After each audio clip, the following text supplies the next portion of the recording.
Mesmerizing wedding collection. Tejaswini by Chungat Jewelry. Edassery jewellery Kalady. ഏറ്റവും കുറഞ്ഞ പണിക്കൂലിയിൽ ലൈറ്റ് വെയ്റ്റ് 916 സ്വർണ്ണാഭരണങ്ങൾ ലഭിക്കുന്ന കാലടിയിലെ ജനപ്രിയ ജ്വല്ലറി ഇടശ്ശേരി ജ്വല്ലറി കാലടി. MP-യും MLA-മാരും അടക്കമുള്ള ജനപ്രതിനിധികളും PWD-യുമെല്ലാം കാലടിയെ കൈവിട്ടു. കൈവിടാതുള്ളത് ചില കുഴികൾ മാത്രം. കുഴികൾ അടയ്ക്കുന്നതിൽ പരാജയപ്പെട്ടവർ പിന്മാറരുത്. കാലടി കുഴികളെ ഗിന്നസ് ബുക്ക് ഓഫ് വേൾഡ് റെക്കോർഡ്സിൽ പെടുത്താൻ വല്ല മാർഗവുമുണ്ടോ എന്ന് പരിശോധിക്കണം. പാലത്തിലൂടെ സഞ്ചരിക്കുന്നവർ ദയവായി ശ്രീശങ്കരനെ പഴിക്കരുത്. അദ്വൈത ദർശനത്തിന്റെ ഈറ്റില്ലമാണ് കാലടി. അന്താരാഷ്ട്ര തീർത്ഥാടന കേന്ദ്രമായ മലയാറ്റൂരും കാലടിയോട് ചേർന്ന് കിടക്കുന്നു. എന്നാൽ ഈ രണ്ട് പുണ്യ സങ്കേതങ്ങളുമല്ല ഇന്ന് കാലടിയെ പ്രസിദ്ധമാക്കുന്നതും വാർത്തകളിൽ നിറയ്ക്കുന്നതും. മറിച്ച് കാലടി ശ്രീശങ്കര പാലത്തിൽ ദിനം പ്രതി രൂപപ്പെടുന്ന പടുകുഴികളാണ്. കാലടി പാലത്തോളം യാത്രക്കാരുടെ ശാപമേറ്റുവാങ്ങുന്ന ഒരു സഞ്ചാരപാത കേരളത്തിൽ വേറെയുണ്ടാകില്ല.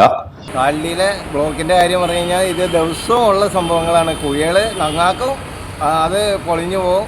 പാലത്തുമ്മയുടെ പോകാൻ ഒരു നിവൃത്തിയില്ല. കാലടിയിൽ വണ്ടി ഓടിക്കാൻ ഒരു നിവൃത്തിയില്ല. ചെറിയ വണ്ടിക്കാർക്കും വലിയ വണ്ടിക്കാർക്കും ഒരുപോലെ ബാധിക്കുന്നു. ഞങ്ങൾ ഓട്ടോറിക്ഷക്കാരെ സംബന്ധിച്ച് ഇത് വളരെയേറെ പ്രശ്നമാണ്. അരി മേടിക്കാൻ നിവൃത്തിയില്ലാത്ത ഒരവസ്ഥയാണ്. ആര് കേൾക്കാനോ ആര് പറയാനോ ഇതിന് പരിഹാരം കാണാനായിട്ട് എന്ത് സാധിക്കുന്നുള്ളത് ആർക്കും പറയാൻ പാടില്ല. എവിടെ നോക്കിയാലും കുഴിയും തോടും ഉള്ളൂ. ഉദ്യോഗസ്ഥന്മാരുടെ പലപ്പോഴും പറഞ്ഞിട്ടുള്ളതാണ്, കാണിച്ചിട്ടുള്ളതാണ് എല്ലാം. പക്ഷെ ആർക്കും ഇതേപറ്റി യാതൊരു ശ്രദ്ധയില്ല. പാലത്തിൻ്റെ രണ്ടറ്റത്ത് ചെമ്പ് തകടുകൾ, കട്ടിക്കൂടിയ ചെമ്പ് തകടുകൾ ഊർന്നു പോവുകയും ആ രണ്ട് സ്ലാവ് വെൻ്റാവുകയും ചെയ്തുകൊണ്ടാണ് അവിടെ റീടാർ ചെയ്താലും നിൽക്കാത്തതിൻ്റെ കാരണം അത് ലെവലല്ല. എന്ത് ചെയ്താലും ലെവലാക്കാൻ പറ്റില്ല. അത് എൻ്റെ കംപ്ലൈൻറ്റ് തീർത്താൽ മാത്രമാണ് വെള്ളക്കെട്ട് ഒഴിവായി അവിടെ ടാർ ചെയ്താൽ ഈ ബ്ലോക്കിൻ്റെ പ്രശ്നം തീരുള്ളൂ. കാലടിയെ സംബന്ധിച്ച് പറയുകയാണെങ്കിൽ റോട്ടിൽ കൂടെ നടക്കാനോ ഇരുചക്ര വാഹനത്തിൽ പോകാനോ യാതൊരു നിവൃത്തിയില്ല. ഈ സാധനം ഒന്നടയ്ക്കും, അപ്പോൾ തന്നെ അത് പോവുകയാണ്. ഇപ്പോൾ 2 ആഴ്ച മുമ്പാണ് ഇവിടെ ചെറിയ ബ്ലോക്കൊക്കെ പറ്റി ഇതടച്ചത്. അത് വീണ്ടും കുഴിയായിക്കൊണ്ടിരിക്കുകയാണ്. ഇന്ന് തന്നെ കാലത്ത് തന്നെ രണ്ട് മൂന്ന് അപകടങ്ങൾ ഇവിടെ ഉണ്ടായി.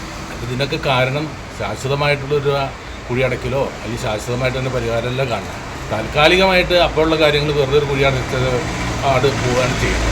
അത് പോരാണ്ട് ശാശ്വതമായിട്ടൊരു പരിഹാരത്തിന് അത് സ്ഥിരമായിട്ട്, അതായത് ദീർഘകാലം നിൽക്കുന്ന രീതിയിലുള്ള അതിൻ്റെ ടാറിങ് മാറ്റിയിട്ട് പുതിയ ടാർ ചെയ്യുകയോ അല്ലെങ്കിൽ ആ കുഴികൾ വീണ്ടും വരാത്ത രീതിയിലുള്ള അടയ്ക്കുകയോ ചെയ്യാനാണ് ഇതിന് പരിഹാരമുള്ളത്.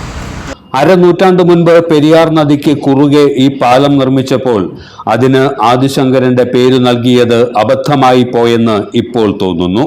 പണ്ടുമുതലേ തന്നെ ജൂൺ മാസം ആദ്യമാണ് കേരളത്തിൽ കാലവർഷം ആരംഭിക്കുന്നത്.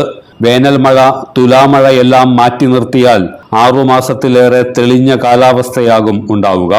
ഈ സമയത്തൊന്നും ഒരു ജനപ്രതിനിധിയും വകുപ്പുദ്യോഗസ്ഥരും രാഷ്ട്രീയ നേതാക്കളും കാലടി പാലത്തിലേക്ക് തിരിഞ്ഞു നോക്കില്ല. മഴക്കാലമായാൽ എത്ര കുഴികൾ ഉണ്ടാകുമെന്നും കുഴികൾ അടയ്ക്കുന്നതിന്റെ വകയിൽ എത്ര പണം അടിച്ചു മാറ്റാൻ കഴിയുമെന്നുമുള്ള കണക്കുകൂട്ടലുകളിലാകും അവരിലേറെയും.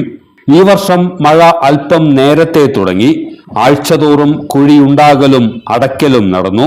എത്ര വട്ടം എന്തുമാത്രം കുഴികൾ അടച്ചു എന്നത് അടച്ചവർക്ക് പോലും കണക്കില്ല.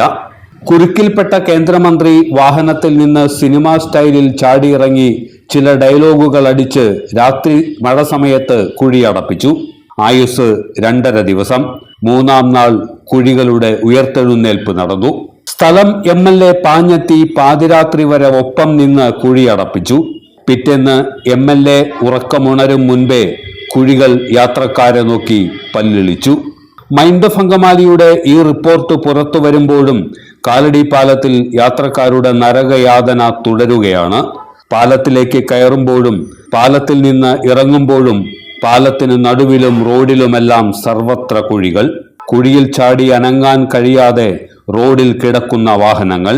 2 ആഴ്ച മുൻപ് വരെ കുഴികൾ വാർത്തയാക്കാൻ ഗൺമൈക്കുമായി പാലത്തിൽ കാത്തുനിന്ന ചാനലുകാരെ ഇപ്പോൾ കാണാനില്ല.